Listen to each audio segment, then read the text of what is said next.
I'm just following their influence by including these guys in the first clip.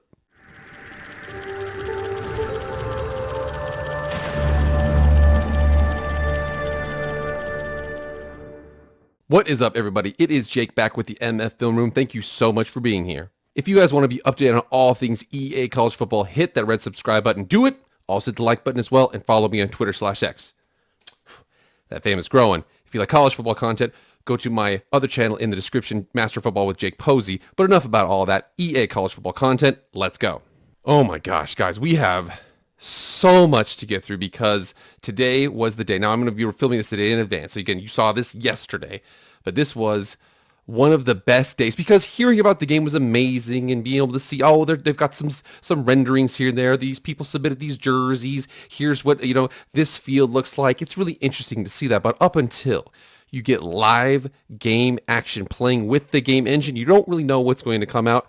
But I will let you guys know after you've already probably seen yourself, it did not disappoint. So here we are on EA Sports College Football, their official YouTube channel. And as you see, we are in this game.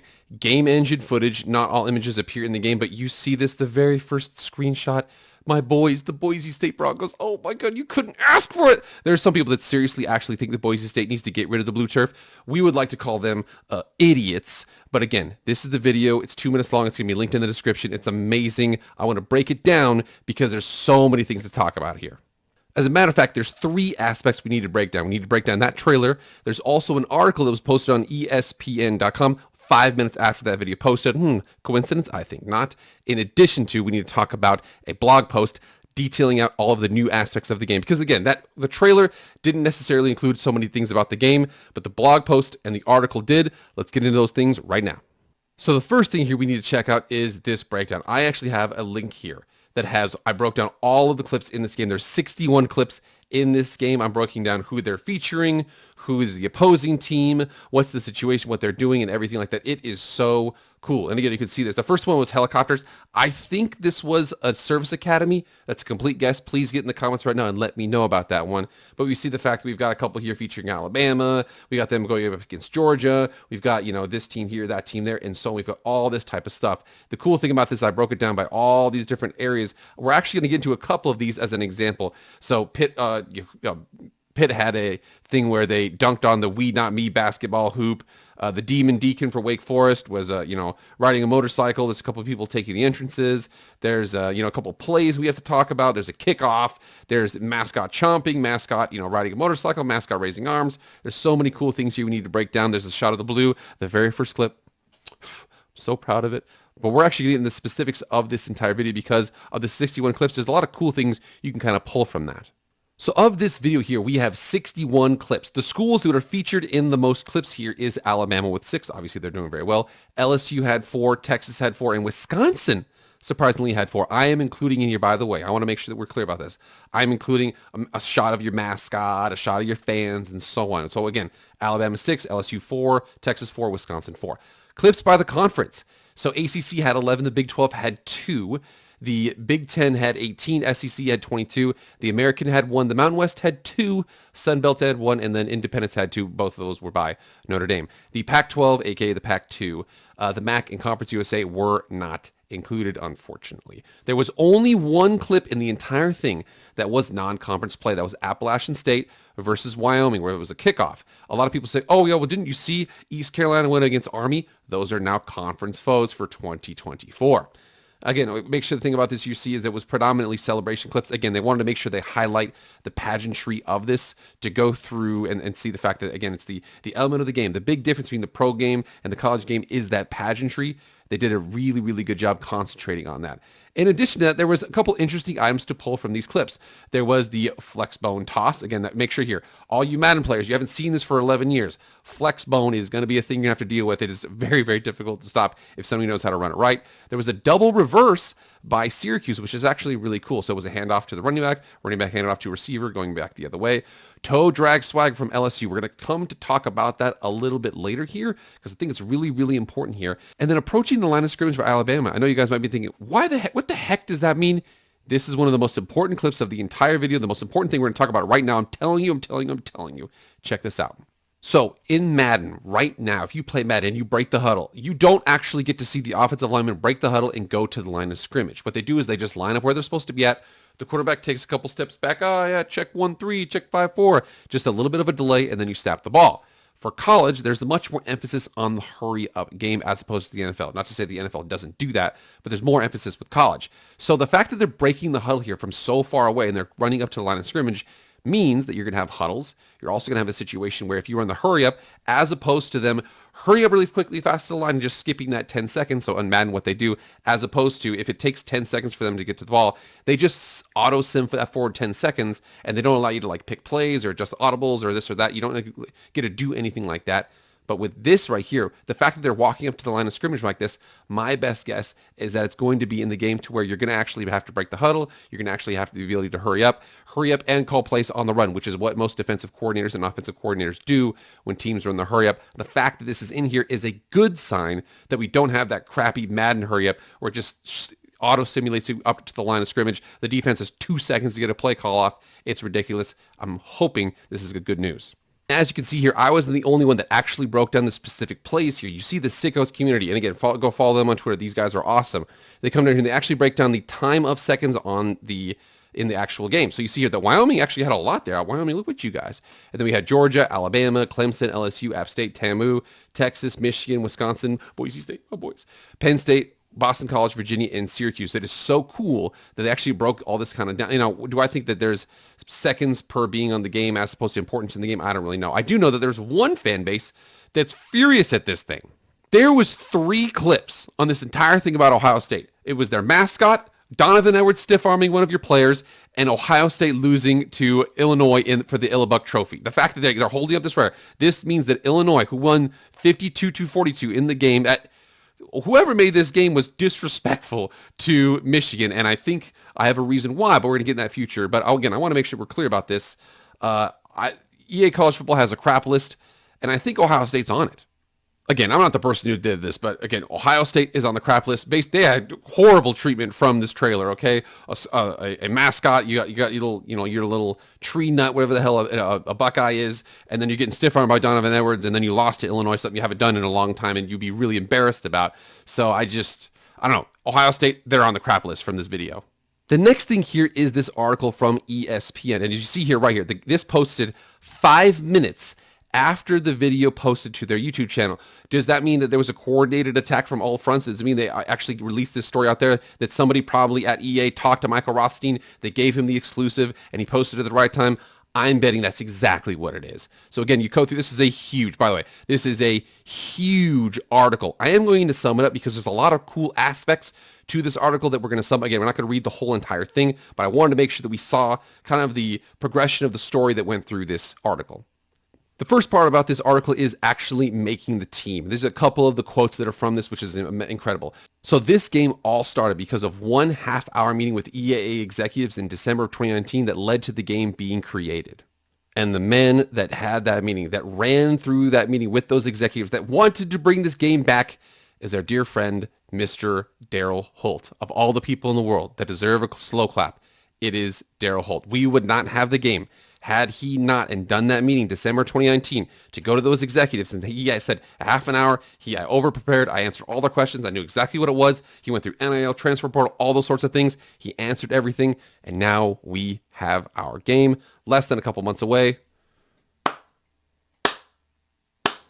So that 1 half-hour meeting, that led until the point to where we are today. It also mentioned a man by the name of Hal Miller, who said putting college teams into the company's popular NFL franchise, Madden, was a way to get universities comfortable with EA Sports again. Remember, this is the Ed O'Bannon case, the lawsuit. The game stopped being made in 2013. There's been an 11-year gap since then. A lot of those colleges are like, I don't want to get my feet dirty with that again. A couple lawsuits here, and I want to do that. Remember the fact that Hal Miller did this with Madden, got those agreements to put them in the game, Madden 18, Madden 20, and so on, to make sure you could have your player that you wanted to be, your Road to Glory player. I know that's not the game mode, but you know what I'm trying to say. You could actually take them up from Clemson, from Miami, from these big schools, and go into the game there. Because of that, it made it that much easier to create this game. Daryl Holt, the Godfather. He also said it was the easiest team he's built within his time at EA Sports because there were existing employees across the company and new hires who wanted to bring back college football. There was a reverence for the game inside and outside the building. The dedication and passion were clear to Holt early on. Every conversation of the game became a debate of what might work best, which is literally what me and my friend and my brother and my brother's friend and everybody who I ever talked to always has ideas about this game because they love it so much. The interest is there. The passion is through the roof. You see that in the way that this game was about, especially with that trailer that they had. There was so much work put into that. The motion capture, the this, the that. They did everything they could. Rob Jones, the senior production director of college football, was Holt's first hire. A devout Michigan fan with memorabilia all over his office.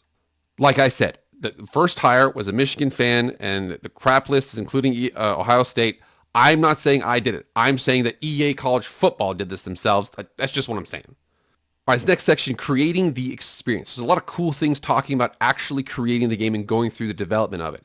Quote here says, every school is somebody's favorite school.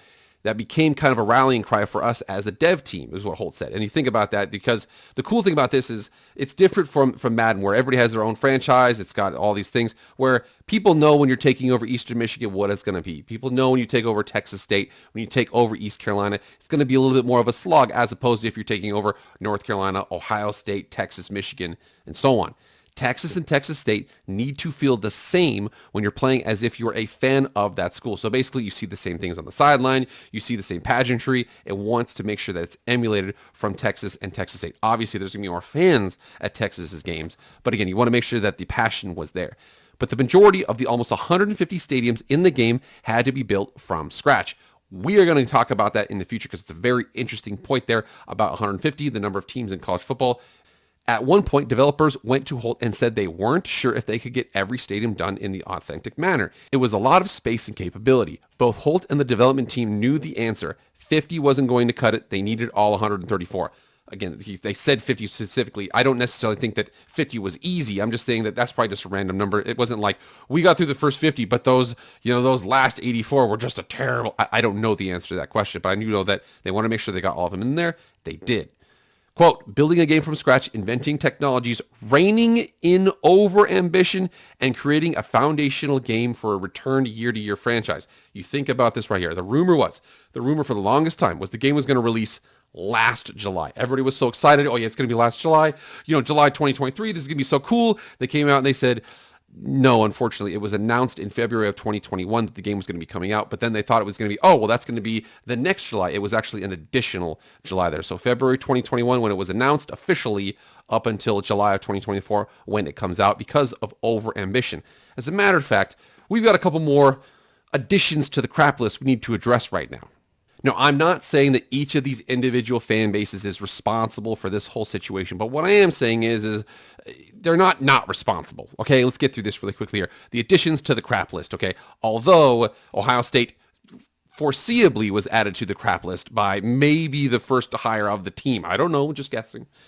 Building an empty stadium took about a week depending upon the venue, with Syracuse's JMA Wireless Dome among the trickiest because it was indoors and cavernous, so lighting had to be set up a bit differently than other schools. McLeod called it the perfect storm of stadiums.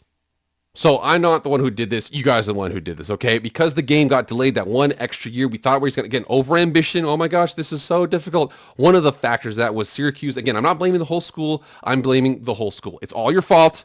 You are joining Ohio State on the crap list. Ohio State was added by EA. I'm adding Syracuse onto the football crap list. Let's continue on the article. Next item here says there were small things in stadiums which were important too. For McLeod, a diehard Michigan State fan, it came from Arkansas State, where there is a waterfall in the stadium, and when the Red Wolves score a touchdown, fountains go off. That was one of the things that was a stretch goal for us to get in, McLeod said, and to see it actually manifest itself in the product. I'm so proud of the team to see that. Now, I'm not saying if I ever go see that fountain, I'm going to break it. But I am going to say that so far, the teams that have been added to the football crap list, Arkansas State, the little fountain, okay? Let's just move on. All right, down there it says not all mascots will make this year's game. It's an unfortunate aspect of the game here. It says where another struggle point. One of the hardest things for a development team to create were the four-legged friends like Texas's Bevo, a longhorn sheep, or Colorado's Ralphie, a buffalo. One of the things that they said there was they said that a two-legged, motion capture and a four-legged motion capture are different aspects that it's hard to kind of do those things. It said Ralphie took the longest, about a month from start to finish, McLeod said.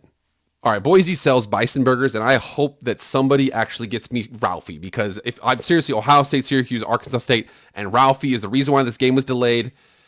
Maybe not Ohio State. They're on the crap list for other reasons. I don't know why. But Syracuse, Arkansas State, and Ralphie, they are on my crap list. I have added them in here. Is that the reason? It took a month to make a freaking bison? A buffalo? Whatever. All right, continue on. There were some finishing touches here in this article that they talked about with this game. It said they had to have 134 specific playbooks, receive help from their access to Pro Football Focus, and had conversations with those within the game to help understand what styles teams run.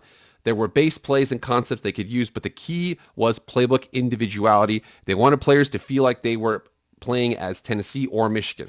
Michigan of last year, a couple tight ends, run the ball, power Trey. You talk about Tennessee. If you ever watch Tennessee, those super, super wide splits those receivers have, their quarterbacks typically have to have really, really strong arms to push the ball downfield like that. You want to make sure that it's a completely different thing. Because the thing with the pro game, there's some variability. With college, I mean, you go from, a triple option team to an air raid to a traditional, multiple front offense to a power run team. There's just so many different things you can do with college football as opposed to the pro game. It also said here that at present, more than 13,000 players have opted in. We're pleasantly surprised. Jones said, not all of them will end up making it into the game due to the 85-person roster limit, something we will talk about later on, but there's still a large undertaking. And they talked about how the fact that it would take, if you took somebody's picture and you put it into a system, it would take about 2 hours to create their picture, their face. Maybe they have to do some small adjustments like, adjust their eyebrows or adjust their hair color or something like that. But generally, the systems that they had were able to take those players maybe with just a face shot and create their own likeness that way. It also says that each team will have at least a home and away jersey, and if an alternate jersey exists, at least one alternate. Some schools will have more than that, and McLeod said after launch, they could end up adding more jersey options. And for those of you who come from the outside, if you're used to Madden right now, the thing about Madden is a lot of their microtransactions revolve around the ultimate team and everything like that. For EA College Football, the cool thing about this, there's so many different jerseys you can have. You can actually buy those new jersey packs. That is one thing that I would be willing to purchase is those new jersey packs because I just love the alternate jerseys. The one thing that's interesting, I hope you're just like Madden in these last Maddens. In Madden, you could adjust your jersey and the away jersey because in the old NCAA games, you could only adjust your jersey. So basically playing Oregon was not really that exciting because they wore the same jersey home or away if you played against them. Now you can actually adjust through, get them cool jerseys and so on. So it'll be really cool to see that. All right, so from that article, I've got a lot of interesting storylines I want to talk about here. So there's 5 that I brought up. The first one was the 85 scholarship limit. That means that of those 13,000 players, at least 13,000 players, if you take that means about 97 players per team. 12 times, 85 minus 97 is 12. 12 times 134 means there's about 1,600 players who opted into the game that aren't going to be in the game. And I'm guessing a lot of them are probably going to be walk-ons. You have to remember here is that the scholarship limit is 85, but the roster limit is somewhere in the hundreds. So you can have, 15 walk-ons or so or something like that. So again, the previous game, NCAA Football 2014, had 70-man rosters. These are going to be 85. Not quite 100, but 85 still. There's 150 stadiums. So this is interesting. There's only 134 schools, so you have 16 rogue stadiums. There's going to be bowls, conference championships, etc. I'm guessing that one of them would be like the MAC championship plays at Ford Field. Ford Field is the Detroit Lions stadium. That is going to be one of the 16 that's going to be in there. In addition to where the Falcons play at Mercedes-Benz Stadium, for the SEC championship game, the national championship game too. There's a couple of those stadiums like that. Those are just 2. That means I'm missing 14 stadiums. Again, if you guys know what those are, comment in the comments right now and let me know what you guys think those other 16 stadiums are off the top of your head. I'm trying to come up with it, but go ahead and let me know if you can find it out. Also reference Pro Football Focus for playbook help. And again, I want to make sure we're clear. They add them for playbook help. It might actually be too detailed. I don't know how much Pro Football Focus understands about the the limits of art design or this or that. So we'll kind of see. I know that as an example, back on NCAA Football 2014, there were a couple really unique playbooks. There was the run and shoot playbook from SMU, also just the run and shoot generic playbook. I think this year there's going to be a couple that are really interesting. I'm really looking forward to seeing Tennessee with those really wide split receivers. You guys know, if you guys follow me at all, I love Wake Forest's slow mesh. That's the first playbook I'm going to be checking out to see how those PROs, people know RPOs is a run with a pass option. These are pass with a run option. They're crazy, crazy plays. Also talked about, it went very, very deep in the pageantry in detail. So you think about the thing with Madden is very gameplay focused, very focused on the players. For college, the stadiums, the chants, the pageantry here and there, that is so much more of an element. That's the reason why the most part of that video, the article talked about that a little bit there, but the video really showed the fact that it was mostly just people celebrating, seeing the animations outside of the animations of the game. Like I said, I think that the on-field stuff is going to work out just fine, but the off-field stuff is such a cool part of college football. Also said that the thing about this was the literal animal mascots were one of the hardest parts of the game. And again, like I said, Ralphie, go to hell, bud. And last but not least of all of these things was this blog post from EA College Football 25. So again, they talk about this here with the cool thing. It says, welcome to Campus Huddle. That's what their article is, or what the group of things they're going to call this is. I don't know what the community page is going to be or whatever that is, but they're calling that here. They have the trailer, and then they go through the unique aspects of the game. First thing to talk about is Campus IQ. Immerse yourself in an authentic, fast-paced college football gameplay with Campus IQ, a suite of features built to deliver wide-open, fast-paced, and uniquely college football experience or gameplay. Test your strategic decision-making with an all-new composure system, player wear and tear, screen-shaking home field advantages, and dozens of diverse play styles across 134 teams. Wide open, fast-paced gameplay. There's a wear and tear aspect of it. There's pre-snap recognition, and there's home field advantage. We're going to go into each of those items in a second here. I also want to talk about the iconic atmospheres. As you know, you saw the trailer. Most of what the trailer was about was specifically about trying to make sure that it felt like a college football game, because there's a feel between pro and college football games. Again, I love both. I'm actually trying to go to tons of them this next year.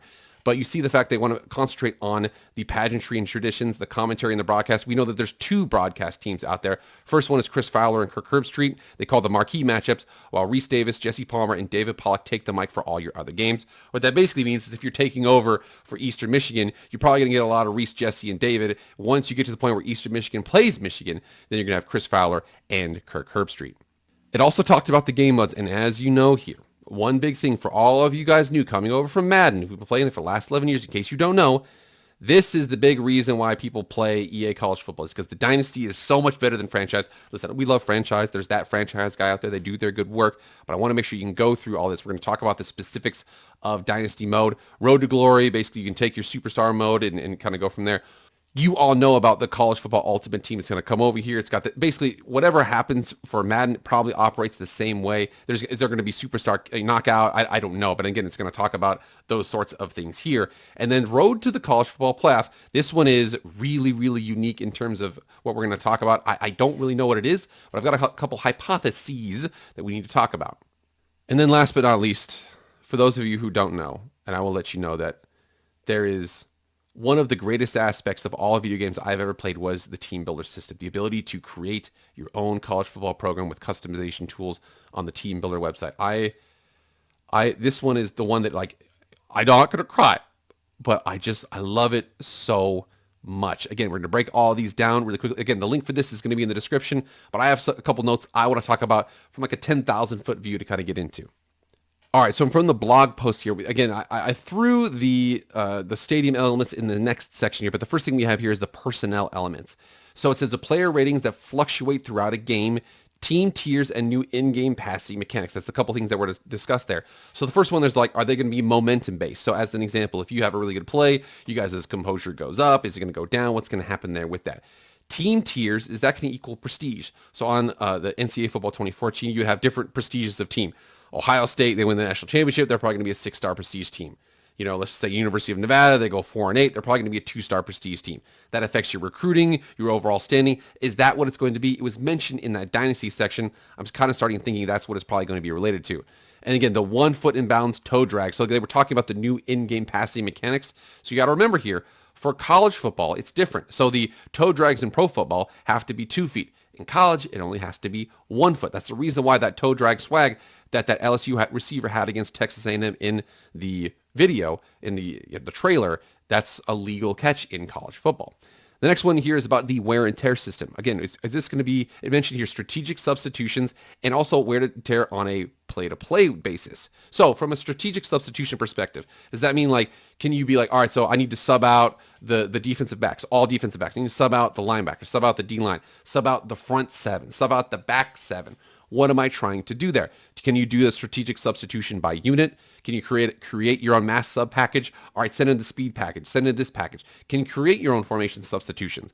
I don't know the answer to any of these questions. We are going to get these answers sooner and sooner we get towards the game. The next one is the play-to-play wear and tear system, but are we going to have it week to week? What about a short week? What about a short week on the road? What's going to happen there? Because all those things in reality affect your ability to be able to recover. Madden has this with their Thursday Night Football, because you can see on Thursday Night Football, they're like, hey, do you want to concentrate on preparation or do you want to concentrate on recovery? What do you want to do there? There's certain elements you have from Madden that kind of come over. So what's going to happen here? We will see. The next one here, it says, was pre-snap recognition. All right, now, hopefully here, this is what I think it's going to be. It says, read the game and then read your players to make sure the right decision when it matters most. So it basically says, okay, so do you have a bunch of seniors? Do you have a bunch of freshmen? Do you trust the seniors to make the right decision? Do you trust the freshmen to make the right decision? What are you going to do? What are you going to do? Kind of talked about those things.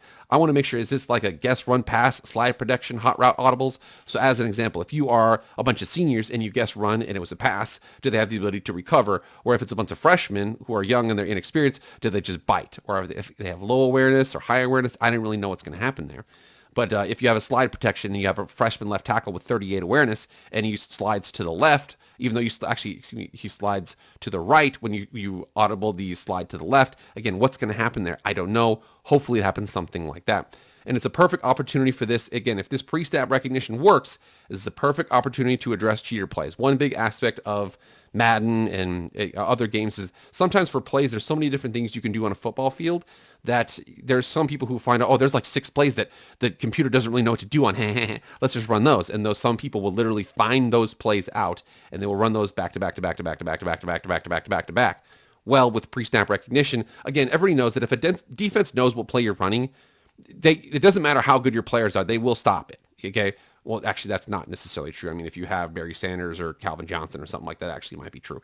But you understand what I'm saying. If both teams are generally toe-to-toe with each other and one team knows what the other team is doing, that team that knows what the other team is doing is going to have an advantage. That should be the same way in case somebody runs stretch left, stretch right, 4 verts, halfback screen, and that's their entire playbook. They should be able to get stopped down because that's not a very good playbook. All right, the next were the stadium elements here. The first one was the game-altering home field advantages. So it mentioned the fact that there's confidence and composure with players. So it means that confidence levels are coming from Madden to EA College Football 25. Is that official? No, but I'm 98% sure they mentioned confidence and composure. So what I think is going to go on here is there's a couple different theories here. Both of these theories under composure are kind of questionable. I'm not really sure. I suppose they're not theories, they're more hypotheses. So first one is that composure seems to be an in-game item where confidence appears before and after the game. So if your confidence is down, then before the game goes into it, you're not going to have a great game. But if your composure is good, then maybe you might be able to, be resilient against bad plays. Or it could be a situation where composure affects the negative rate of change of confidence. So as an example, if a good player with bad composure has a bad game, their confidence goes way down. Or if a player with good composure has a bad game, then their confidence only goes down a little bit. I'm guessing it's something kind of like that. Also, it's out here that there's no changes to what home field advantage is from NCAA 2014. The screen is shaking, the players' icons go away, and then the pass routes wiggle. There's that stuff like that. The play art wiggles. Doesn't really do anything like that. What they should include is if the home field advantage is good enough, then the audibles don't go through. Or if you audible him to an out, he might run a in.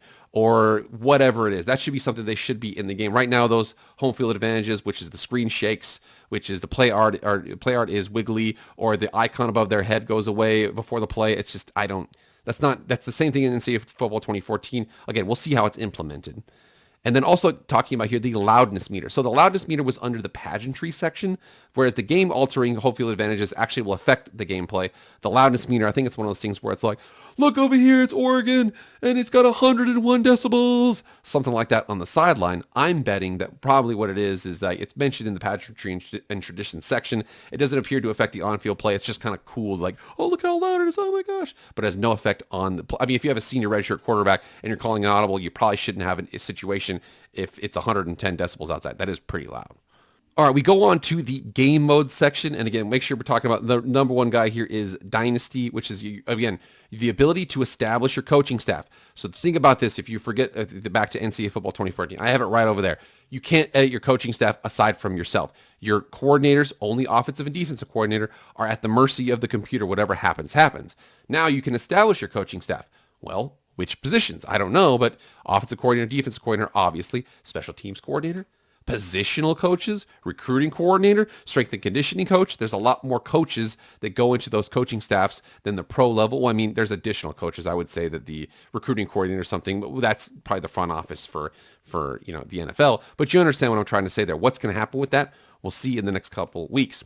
And again, remember here, 32 players can compete against each other on and off the field in a dynasty together. It looks like it's not crossplay right now. It might be addressed in the future. Again, no indication on that. Road to Glory, the cool thing about that, they mentioned the transfer portal. And again, you can transfer unlimited times. I'm to guess that you can transfer unlimited times, but the current NCAA rules are you can transfer unlimited times. So does that mean somebody's going to win 4 Heismans with 4 different teams? You bet your sweet butt they're going to try it. And then last but not least, the road to the college football playoff. So what this looks like is it looks like it's a system where you're able to kind of win games. And again, I don't understand what this is at this point. I'm looking more forward to it. But my question is it like play the 2012 season, play the 2025 season, play the 2026 season? You just play one season and you're done? Because it could be read like that, where you literally just play one season, you don't recruit, and you just play through it. And then once you get to the national championship or a bowl game, you're done. That could be it. Or it could be could go into a ranking system for an in-person or online tournament play. Again, I don't know the answer to that. Is it going to be like a ranked match? Is it going to be like FIFA, where they've got those different levels, and depending on how many wins you have, you can go up and down the levels, and everybody who's the level 1 could be invited to a national tournament? No idea, but it's really cool to talk about. And last but not least, our fearless hero, the team builder. Again, want to make sure we talk about team, because Team Builder is so popular. More than likely, I'm betting, as it usually is, Team Builder comes out a couple weeks before the game comes out. What's going to happen there? Who's going to be available on it? I don't know. Remember, I want to make sure that we're clear about this, though. They also mentioned that user-generated content was going to be a big aspect of this game. Is Team Builder the extent of the user-generated content? Is that all they're going to have out there? Because I would love to have custom playbooks that you can download, or custom, the ability to download somebody's, dynasty in terms of like a dynasty builder. I want to make sure that it's going to be X amount of playoff. These guys are rivals here, boop, boop, boop, boop. You could do something like that. I don't know the answer to that question.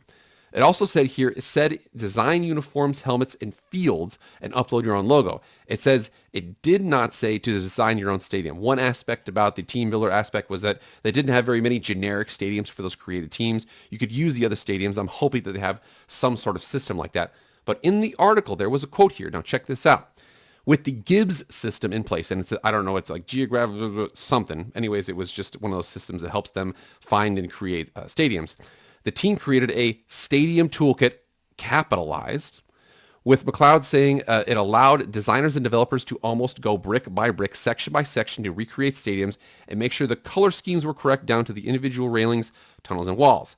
So, is a stadium toolkit, or a drastically simplified version, available for Team Builder to be able to make your own stadium? I don't know the answer to that question, but I wait with bated breath. So there is so much to go through with that reveal that we saw. We saw the different games. We saw some of the new animations. We saw the fact that Team Builder is coming back. Team Builder is coming back. For all of you guys who've played Madden Listed, I encourage you, go for your ultimate team. Enjoy yourselves. Team Builder is going to take this B over. I'm telling you. I already know. I have like 6 teams I have to make right away. Again, my most famous team, I'm not going to announce them until I make them, but we're going to see that soon. It said later this summer. How late? I don't know, but Team Builder is coming back. Let's go. Whew. Wow, that was a long video. But again, guys, get in the comments right now. Let me know what you think about all this kind of stuff. What are you most excited about? What are you looking forward to? What are those 16 rogue stadiums? You guys get in the comments and let me know. Also, if you've been here all the way to the end, please hit the subscribe button. I really appreciate it. I'm trying to get you that 1,000. I'd love to be able to do this for work. I'm just saying, knock on wood, I'd love to be able to do this for work. If you guys keep on doing this to get to the point where I can do that, I'd really appreciate it. But beyond that, please like, share, comment, subscribe, do all that stuff. I really appreciate it. That's it for me, guys. I'll see you guys later. I am out.